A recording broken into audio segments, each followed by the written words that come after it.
Hello, everyone, and welcome to the 98th episode of Kouryer Podcast. Today, I'm joined with at Instagram Gobli Prin. He's a visual development artist and character designer, and I'm on a call with him from Tokyo, Japan. So, with that quick introduction out of the way, could you please give us a little introduction on how you got into visual arts and design?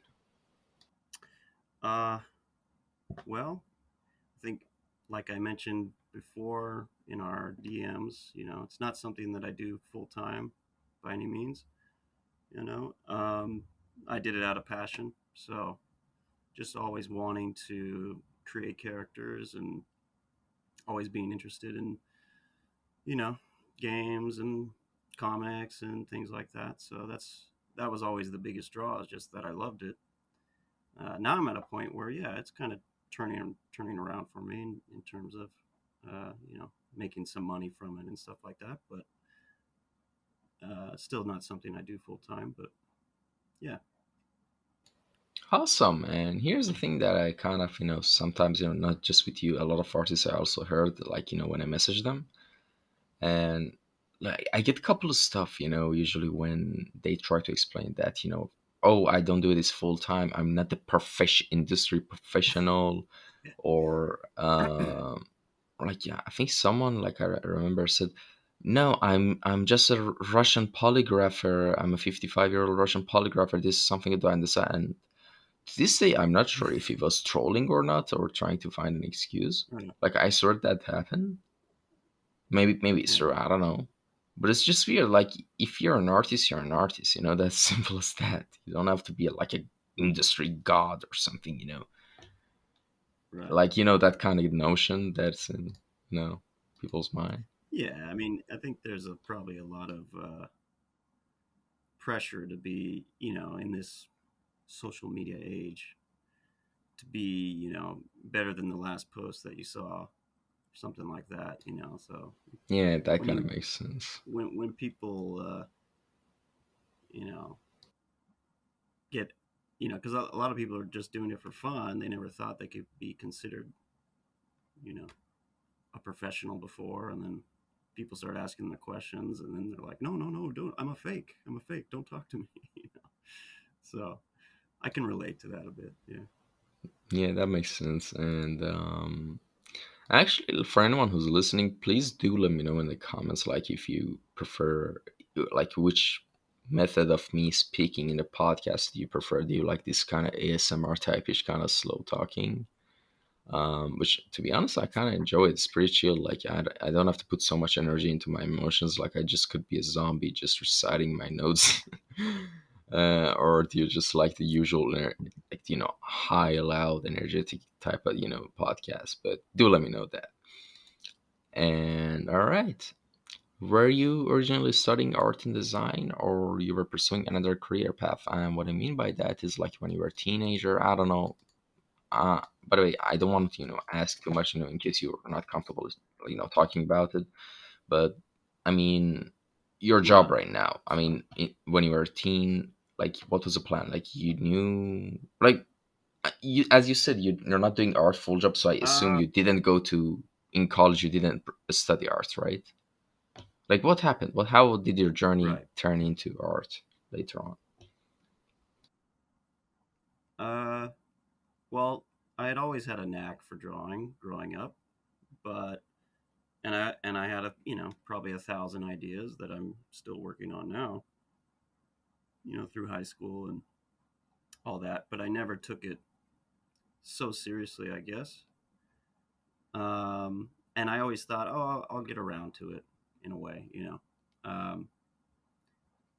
In high school, I probably I really got into film, and that led me to majoring in film in college, which then led me to photography, which is, you know, more or less since Corona, my main gig right now. Um, yeah, I mean, I did all kinds of. I was in high school I was a soccer player. I played soccer in college as well. Um, I was way into music as well. I was always writing music, all these kinds of things, and I always put art on the back burner. Like, oh, I can do that on my own time whenever. and then it started to creep on where I'm like, I'm not really progressing here in this. I need to, like, start doing this every day. That happened when I was probably 28 or so, and I just decided, okay, I gotta, if I really want to, you know, turn these ideas in my head into something, which I have a lot of, then, and the story ideas I have and all that stuff, then I got to get serious. So yeah, probably around 28, I was like, all right, I'm doing this every day, whether it's 5 minutes or not, you know, or 5 minutes or 2 hours or whatever, as long as I do it every day. And that has panned out so far. But yeah, it's been that way for six years now. All right, Yeah. awesome. And well, speaking of your art that you've been doing for a good 6 years, as you said, what is your main branch of, design that you're focusing on? And tell us about your experience from the start of it till now. And what I mean by that, I mean, are you doing characters? Are you doing environment? Like, what are you doing exactly? Yeah. I mean, I think it always revolved around characters first. It's the most fun for me to draw, for sure. Anyone who looks at my Instagram will notice that right away. Uh, I've been working on my environments, trying to build that up as well. Just because I want to tell stories, and it's definitely a skill you need if you're gonna do it on your own. Um, so yeah, I mean, with characters, I think it's just the characters help me kind of understand what kind of story I'm gonna create for them. You know what I mean? Like I I don't really have like an idea of the character before I draw it. You know what I mean? Like once I have him, then I'm or her or whatever, I'm starting to see what it is they can be. Does that make sense? Yeah, it does. It does. Okay. Maybe. Yeah, I mean, I draw a character, and I had no preconceptions of what this character was going to be before I did it. You know, I didn't say, okay, I'm going to draw a guy, and this is his personality and all that stuff. No, I let the drawing kind of do that work for me. Once it's done. You know, through that process. So Yeah, so in a nutshell, that's kind of your design process as well, right? yeah, All yes, right. a lot of the characters you'd see on my page, a lot of them started in way different ways than you would imagine and ended up that way. So a lot of it's happy accidents. Hmm. All right, and thank you so much because that was actually you also answered my next question as well about how does your design process usually go? Which you know you just did. All right. So, Yeah, I mean, it's yeah. yeah, is there anything you want to add to that? No, I mean, well, the process, I mean, I guess, I don't know, I've been asked before, like, what do you think about when you get in, you know when you're designing a character? And in the beginning it's like I don't think about anything, and then as I start to refine, I mean, this is probably something that most people do, but as you start to refine, I'm always asking myself why would he have that, why would he do this, or why would he have this badge here, what would that mean? All these things I can't really explain on my Instagram unless I wanted to take the time to do so, but it helps me to kind of add this textural quality to these characters that you know even though they're crazy looking, have some sort of uh, reality to them. And I just can't, stop wondering, did you took a course for drawing, for coloring, or do you had a mentor like when you None started? of none of the above. Yeah, I think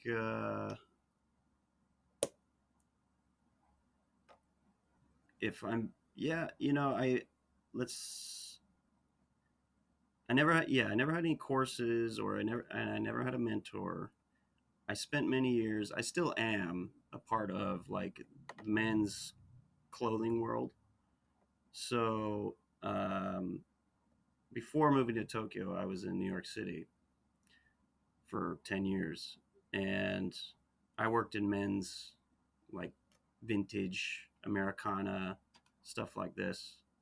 I worked for particular brands that specialize in this, and I learned a lot there in terms of, I think I picked up a lot of skills there in terms of colors, and I was doing a lot of merchandising, and the balancing of shapes and colors uh, is very useful when you're merchandising stuff. So, um,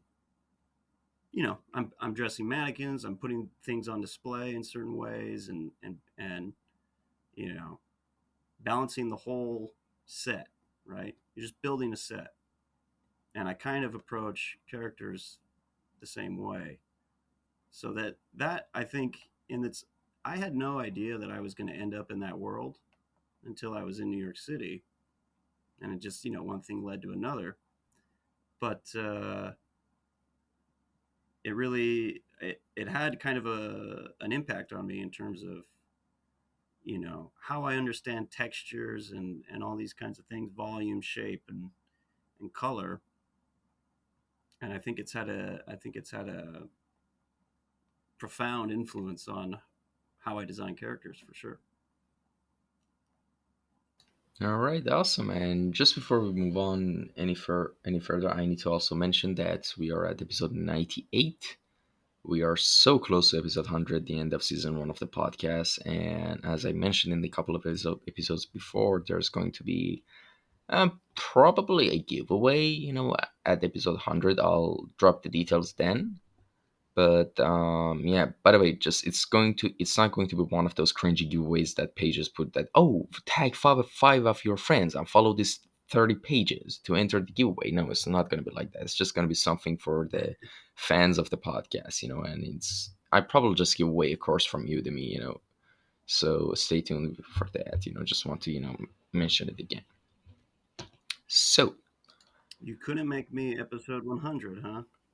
You had to put me at 98, huh? I'm sorry, it was the chronological, timing, Yeah, all right. Yeah. Yeah. All right. So, I mean, episode 100 isn't that, even impressive, you know, like Oh yeah. What was your favorite episode then? What's your number? in terms of number. Huh. Um, yeah, I wanted to say it, but I 66 quickly. did it for you. Yeah. Yeah, 66. Yeah, yeah, 66. Yeah. Yeah, thank you. That was a nice save. Yeah. God damn it. We're already telepathically aligned. Yeah, I think you got my Yeah. number. Yeah. All right, now I want to make a dumb joke, but I realize, or no, never mind. It's kind of immature. All right. Yeah. All Let's. right. We can Yeah. continue. Yeah. Yeah. Sure. Sure. And all right. Speaking of some of your works right now, I wanna ask you about some of your influences. I've seen a lot of Final Fantasy, a lot of anime stuff. Yeah. Basically, yeah, I see a lot of cool shit. Basically, and I wanted to ask you that. What are you? First of all, I want to ask you, what are your favorite video games? Oof. Um. Well, as you can probably tell, I'm pretty big into RPGs. But favorite video games. Let's see. I love Xenogears. It's the first game to come to mind, and I'm still surprised that I haven't done any fan art of that, but it'll come. Uh, Final Fantasy IX is one of my all-time favorite RPGs. I love the Metal Gear Solid franchise. Up to, I mean, five was really fun to play, but the story was terrible. At any rate, everything before that was pretty awesome. Yeah, love Witcher. Um, See, the last game I played the hell out of was Ghost of Tsushima. That was a great game. But yeah, if we're gonna talk like, I guess PlayStation 2 era, Shadow of the Colossus, what else I got over here?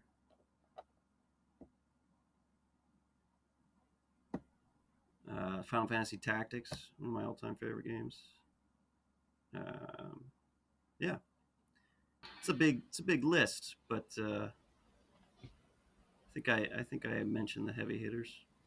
All right, awesome. And for anyone who's listening and have never played any Final Fantasy game, or any game in that genre for that matter, Yeah. um, if you would suggest a fine like any one of the Final Fantasy games for someone to start with, Hmm. which one would that be in your opinion? I'm kind of asking this I for would myself as say, well. okay. Have you never played the series? Never, but I have a friend that she's a freak about it. Final Fantasy series, Okay. yeah. Well, I'm not a freak about it. I do enjoy them, but I've basically have not enjoyed anything from 13 on. I think they've all been pretty bad. I mean, I dabbled in 14 online because I played 11 online for many years. I mean, I still have my character there, but um, so those are the online ones are okay, but the uh, everything after 13 really 12 is really great, but I wouldn't suggest you start there. 12 is probably my second favorite. 9, I would say you could start with 9. 9 is Nine. in Mm. yes, 9 in many ways is the classic Final Fantasy experience. Um, it's kind of what they, you know, did. They did 7, they did 8, and these were like these modern fantasy styles. And then what the whole appeal of 9 was the crystal comes back idea. There was always a crystal in Final Fantasy up until 7, and anyway, 9 is like, and I just suggested it to a friend of mine who is a big fan of like Chrono Cross and stuff, and he said 9 is one of the best RPGs he's ever played. So he hated 7. Interesting. Yeah, he hated 7. 7 is not. I did some 7 artwork, but it's not really my favorite Final Fantasy by any means. I just felt inspired to do them at that point. But yeah, 9 is a good starting point. And you can get it Uh, on. I think you can get it on DS. You can play it at like double speed, all this stuff. So on you're dealing with, emulators.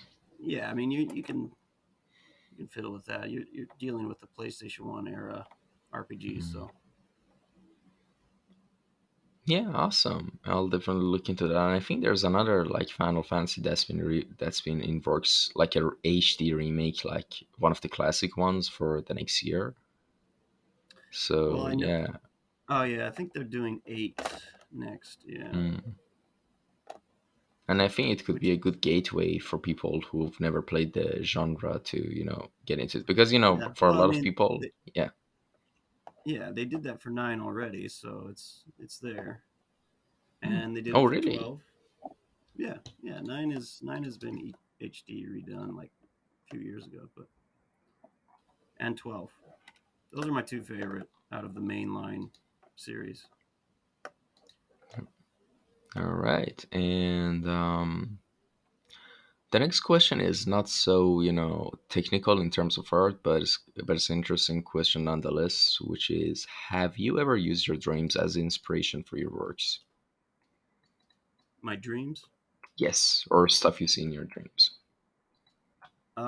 Yeah, I have, but not for drawing. No, I've actually, you know, uh, there was a time in my life where I was writing a lot of music, so I would often hear. I still do, and I'll wake up in the morning and like voice record what I heard in my dream, and put that into a song somehow later or something like that. But since moving to Japan, I've been kind of limited on what I can do with music these days. I thought I'd be able to get all my music gear here, but it's more complicated. And so then I thought I'd buy it all again, but that's actually not possible either. So at any rate, I plan to get back to it someday. But for art, no. Though I do have some very visually stimulating dreams. They're very tiring, basically. Um, but I never thought of that actually. Maybe I'll try and be more aware of it next time. Yeah, I mean, so I'm not crazy because I swear sometimes when I wake up from some of my dreams, I remember certain melodies. Yeah, for sure. It's weird because, like in your dreams, you don't hear stuff. It's like your brain is such a fascinating thing. Our brains, like how it translates, visual cues or brain, like electrical impulses in our brain, like yeah, into melodies we can understand and comprehend. You Yeah, know, like you don't hear it. You just wake up and you're like, oh, it's like it's something like that. Yeah, yeah. But yeah, that's I always try to record it as quickly as I can. yeah. Just make I'm sure the noise I of it at will the forget it. tempos. Yeah. Yep. All right. So, and well, let's jump into an interesting question, which is, who are your favorite artists and designers that have inspired you the most? Uh, well, I would say in the realm that I'm operating in now is more like, and he's gone. See you later. You Sorry, I know? was just turning on my, AC. Sorry. Yeah, no problem. Um, I've been really inspired by a lot of the old. I don't know what to call it because I'm really not an aficionado about manga or anything. There are a few mangas that I love, but I'm not like, I don't got hordes of books or anything. Um, so recently, I'm really inspired by kind of the older works. What in my head, I call them classical, but I don't know if I'm right about that at all. But guys like Go Nagai, if you know Go Nagai, the Devilman guy, um, he's I don't know. I kind of like that old vibe that that era has. The way they drew characters then, and everyone's a little exaggerated but cool, and crazy eyes, and um, let's see the Kentaro Miura, of course. He's the only. Uh, Berserk was probably the first manga I ever purchased when I was in middle school, and it was the only one I ever collected outside of Mugen no Junin, if you know what that one is. It's called Blade of the Immortal in English, and it's just a samurai story. But the artist of that is Hiroaki Samura, is a really talented guy. I really wanted to emulate his work early on, growing up. So he was a big inspiration. Miura is just such a technical artist that just you just look at his pages with awe. How to even find the time for it. Things like that. Um, Yoshitaka Amano, of course, the Final Fantasy. One of the big Final Fantasy artists. He's always a huge inspiration to me. I think a lot of people have said that about my work, through comments and stuff. A lot of people see the Amano influence. Um, so yeah, he's a big part of it. Even though I mean, I can kind of see what people mean, but man, for people to even see that, I'm like, oh, cool. Like, I didn't know I was emulating him so well, but yeah, sure, if you guys think so. Um, so yeah, those are some of the main guys I go to. Um, there's more, of course. What's the guy's name that that did the original Gundam? I really like his stuff. Yeah, a lot of artists usually remember their, favorite artists, they follow by their artworks, not necessarily the names, Yeah, I do know his name. It's like it's Yeshu he Yesh. I won't butcher it, but yeah. Um, yeah, I think that's It's all that's coming to mind. Yoshioki Tomino. Yeah, Tomino. Yeah, I just Googled it. and and if we're that's like manga like character artists. If you wanna talk more classical art, I guess I love you know Sargent and Goya and JMW Turner, stuff like that. So yeah. All right, and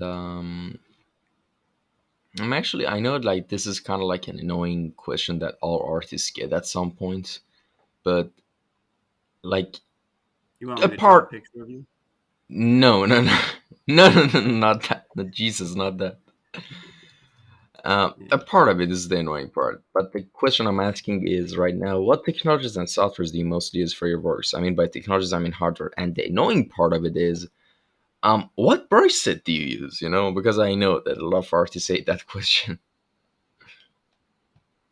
What what brushes? Oh yeah. Um well, I'm not such an artist yet that people, I mean, some people have asked me, but so I'm not weary to this question yet. Um yeah, I made the transition to iPad 2 years ago, I guess. And that is, yeah, it's kind of changed the game for me, because of my lifestyle.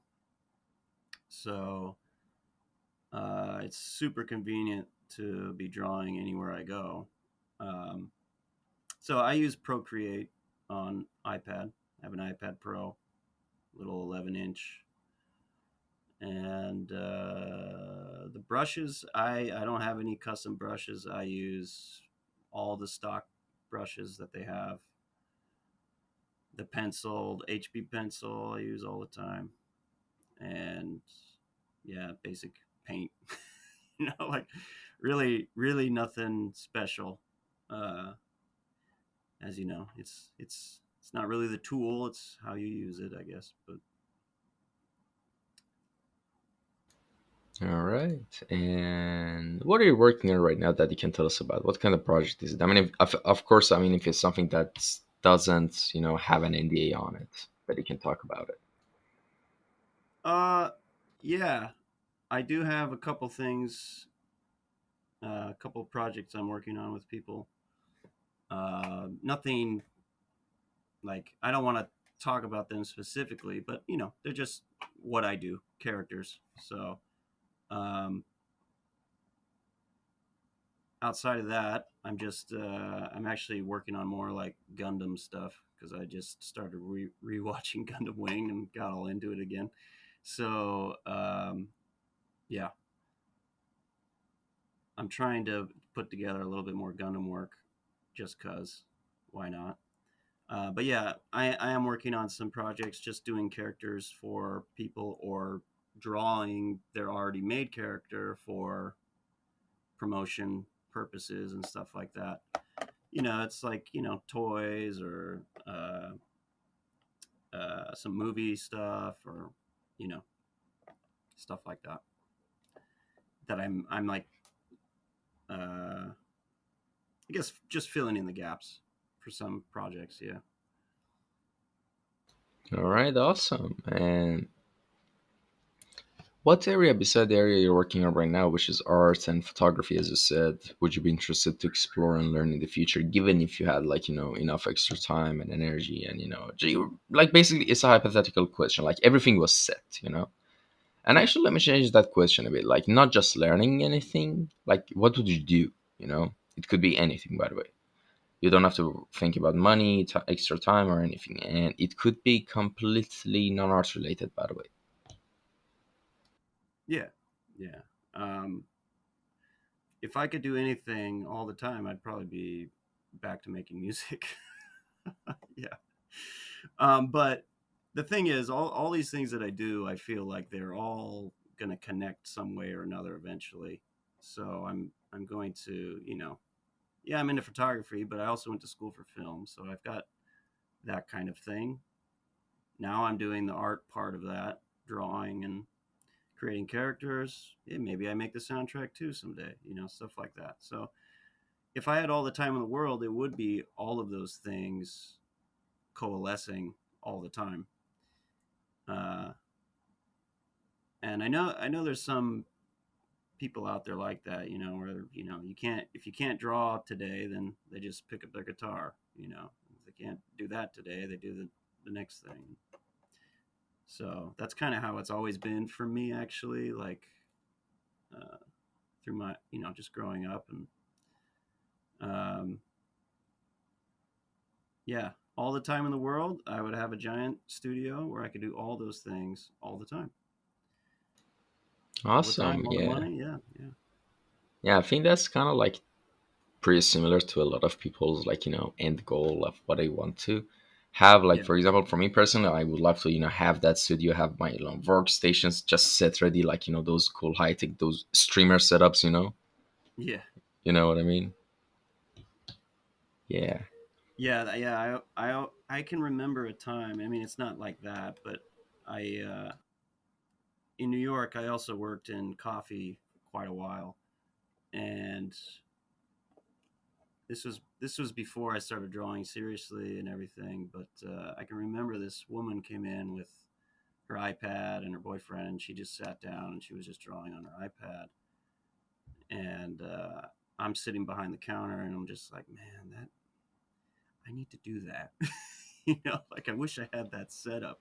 How do I? It felt so far away at that moment. I was like, I don't know how. I don't even know how to use things digitally at that time. I was like, I have no idea. Uh, so, but yeah, it's kind of the same idea. Like you see these these streamers, they've got the perfect camera set up, their lighting, they got all this light going on, and they're drawing their. Let me show you how to draw this, landscape. Blah blah blah. Mhm. I don't want to do anything like that, but I understand where you're coming from there. Now, here's the thing. Before I move on to, the next question, there's like a great opportunity for me to ask you some interesting stuff. And I just, realized, how's life been in Japan? Life is pretty good in Japan. I've liked living here. I mean, obviously, there's a lot of roadblocks being a foreigner.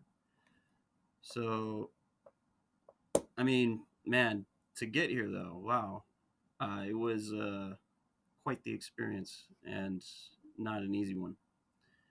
So, yeah, but after I got through all that, um, it took me 2 years to actually get the visa that I wanted here, and that was in part because of the people that were sponsoring me, but also because at one point my college was like, you don't have a college degree.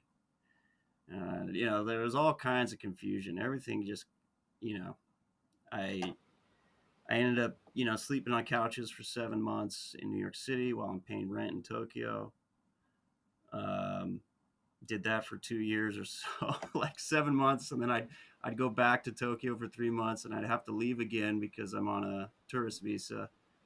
So then I go to Thailand, and then I go back to Tokyo, and then I'd have to go back to New York again, and stay there for a number of months again. Like I would just save up a bunch of money working in Tokyo, go back, find another job in New York, continue paying rent in Tokyo while I lived off the grace of my friends in New York, to couch hop, basically, couch surf everywhere.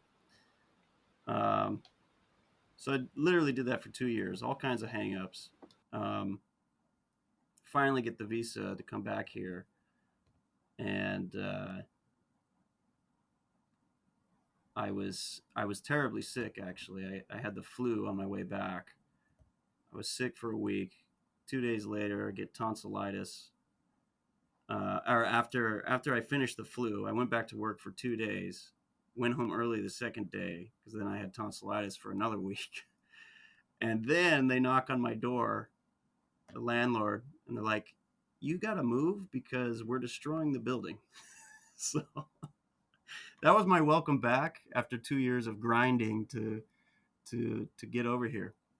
So, and they do that a lot in Japan, where they just demolish buildings all the time and rebuild on top of them something brand new. They're always doing that, so that's pretty common. But it was just really bad timing. Um, and But yeah, anyway, once I got through all that, kind of got a little bit more settled. Then Corona happened, and then everything went back to little grindy again. But yeah, overall, it's a good. It's been a good place for me, for sure. Yeah, I mean, you said like in the DMs that you're from Japan. I was like, first of all, my first thought, oh, I finally got a Japanese guest, because and I could complete my collection of people I had from all over the world. But you're still counted as Japanese to me, so don't take that away from me. I want to have that achievement. I'm Okay, like well, like that I won't Xbox tell any achievement. Japanese people you said that. Oh yes, you're right. They get pissed off so much with those stuff. And the second thing is I that don't know if they will. and the second thing is that I didn't expect your house to actually look traditionally Japanese, like from the walls, the door, like yeah, I Yeah, mean, I mean, this is a looks nice. fairly old place.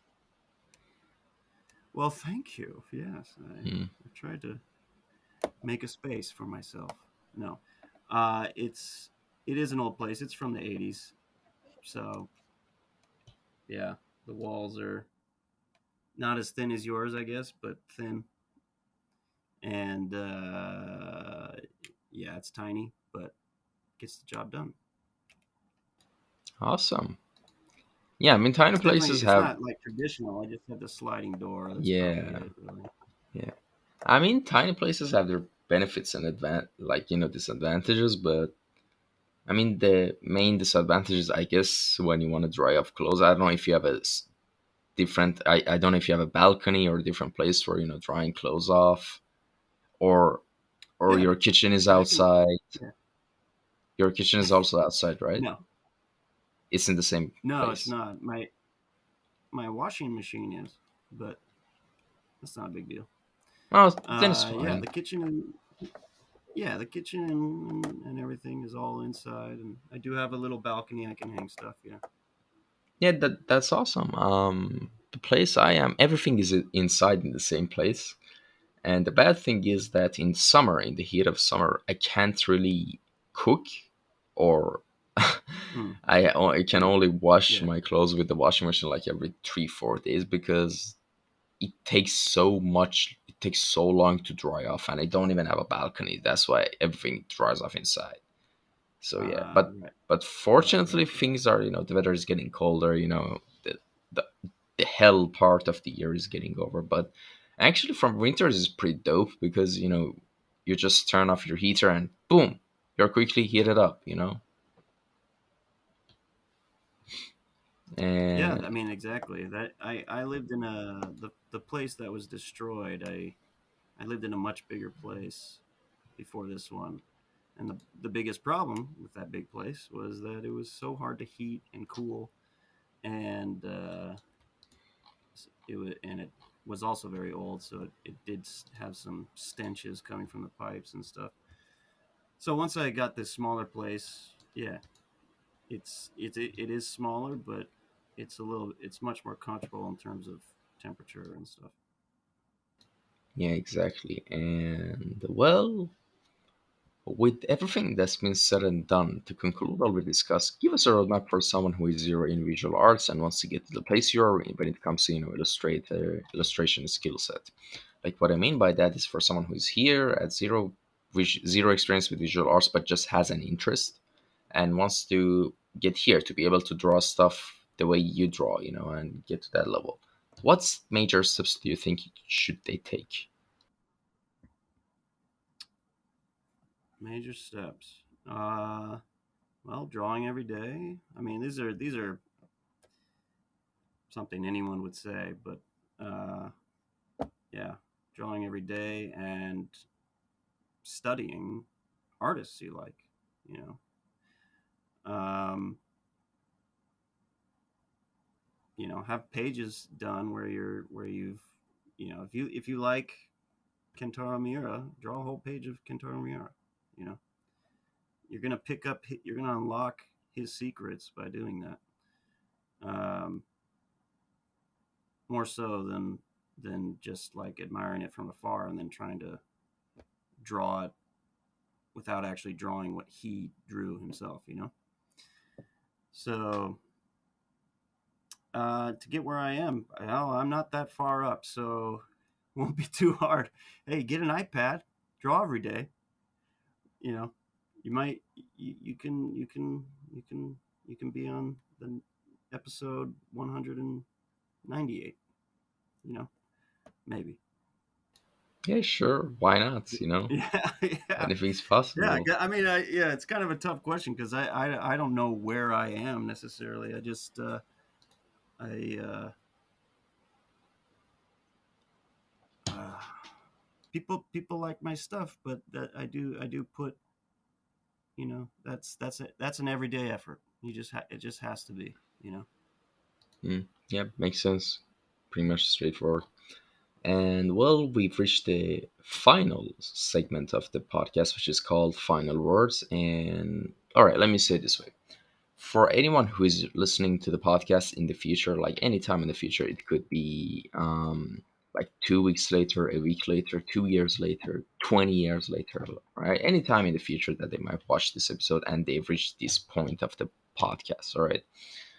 Um, you Perhaps they have went back this. in time. Found it. What?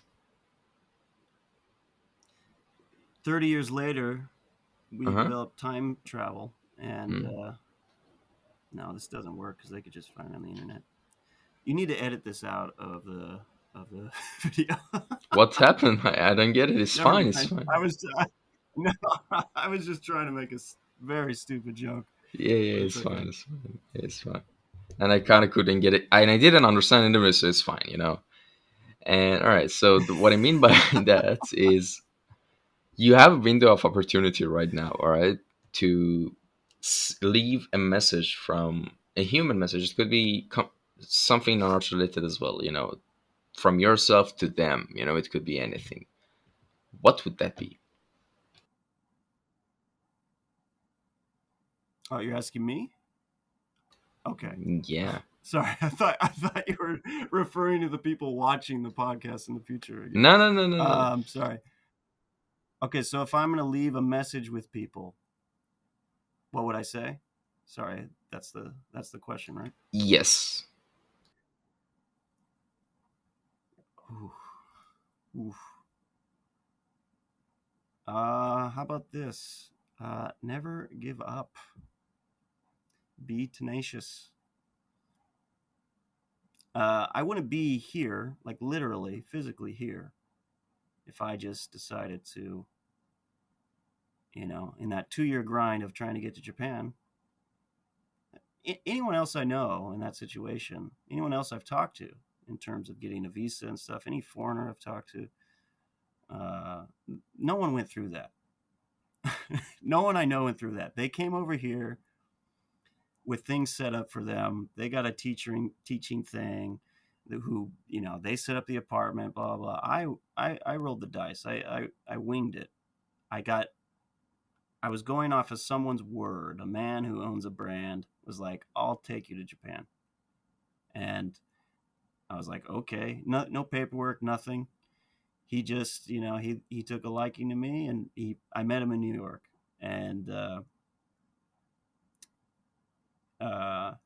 yeah, I took him up on it a couple years later, and you know went through a nightmarish scenario to end up here, but I didn't give up.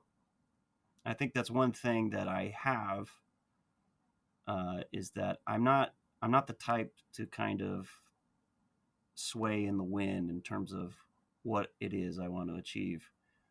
I'm very uh, steadfast, I guess, in terms of where I want to go. It may not look like that from the outside sometimes or whatever. People who know me like understand that I do what I do, and I don't let anyone get in my way in that sense, you know. So just be, you know, persistent, tenacious, never give up, whatever it is. That's worked for me. All right. Awesome. That's actually a good note to end this episode on. Well, that was actually a really nice message. And well, with that out of the way, thank you so much for coming by for this episode. And Sure. by the way, where can people contact you if they had a question? Is your Instagram okay? Yeah, Instagram's fine. Yeah, I'll put that in the captions as well. Well, thanks again for coming by, and thank you to anyone who tuned in and listened to this episode, whether on audio platforms or YouTube. Please do let me know in the comments, whether on Castbox, YouTube, Instagram, if you had any suggestions or critiques or just anything. I'll read all of them. And well, that's it. Take care, everyone. See you next episode. Bye.